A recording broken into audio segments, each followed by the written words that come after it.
Example number 20 भी इसी तरीके से है। दो सदिश दिए हुए हैं, हमें ये लाइन बनाकर बताना है। अब ये लाइन हम कैसे बनाकर बताएंगे? सेम टू सेम उदाहरण संख्या 19 की तरह ही है। अब हमें यहाँ पर ए वेक्टर प्लस बी वेक्टर चाहिए, यानी ए वेक्टर प्लस बी वेक्टर कैसे चाहिए? ये भी चाहिए और ये भी चाहिए। तो हमें यहाँ पर एक असमीका लगाएंगे। असमीका हम क्या जानते हैं? किसी भी वेक्टर की लंबाई का स्क्वायर वो हमेशा किसके इक्वल होता है? ए वेक्टर डॉट ए वेक्टर के मल्टीप्लाई के इक्वल होता है। इसी का ही हम उपयोग करेंगे। हमें ए प्लस बी वेक्टर का मॉडुलस चाहिए ना, तो हम क्या करेंगे? हम जानते हैं, इसी तरीके से लिखेंगे ए वेक्टर प्लस बी वेक्टर की लंबाई का स्क्वायर जो होगा वो किसके इक्वल होगा?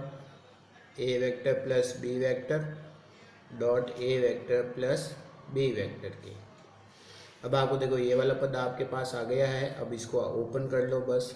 तो modulus A vector plus B vector का होल स्क्वायर, ए वेक्टर दोनों से मल्टीप्लाई होगा तो A vector dot A vector plus A vector dot B vector plus B vector दोनों से मल्टीप्लाई होगा A vector dot B vector plus B vector dot B vector. A dot A को हम क्या लिख सकते हैं? मॉड्यूलस ए का होल स्क्वायर।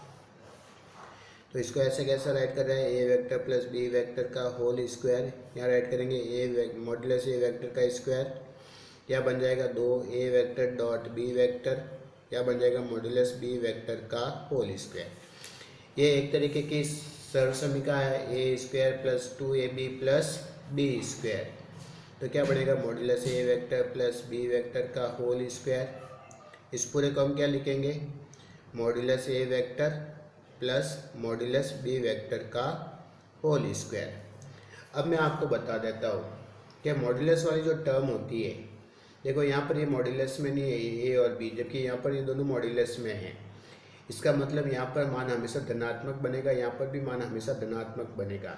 फिर इस पूरे का स्क्वायर हो रहा है, जबकि यहाँ पर ए और बी जो है वो क्या है? यहाँ मॉड्यूलस लगा हुआ नहीं है, ऋणात्मक भी हो सकता है। इसका मतलब इसका मान जो होगा, इसका जो मान होगा वो इस वाले पद से बड़ा या बराबर हो सकता है, लेकिन ये वाला मान कभी भी छोटा नहीं हो सकता है। इसका मतलब कौन सा? इसको बड़ा करना है तो हम क्या करेंगे? A vector plus B vector का स्क्वायर लेस देन और इक्वल वाला साइन लगाएंगे और यहाँ लिखेंगे modulus A vector plus modulus B vector का होल स्क्वायर। घातें समान है तो आधार भी समान होगा, घातों को हटा दो। अब तो लास्ट में क्या बना? Modulus A vector plus B vector less than equal modulus A vector plus modulus B vector. तो इस असमीकरण से ये हम पहले से जानते हैं। इस असमीकरण में सबसे पहले हमने ए वेक्टर प्लस बी वेक्टर का मॉड्यूलस चाहिए, तो हमने इस असमीकरण का उपयोग करके ये बनाया। फिर आइडेंटिटी से ओपन किया और हमें पता है मॉड्यूलस वाली जो टर्म का स्क्वायर है होता है, ये वाली टर्म जो है इस वाले पद से बड़ी या बराबर होगी, तो ये वाला साइन बना। फिर घातें समान है तो आधार भी समान।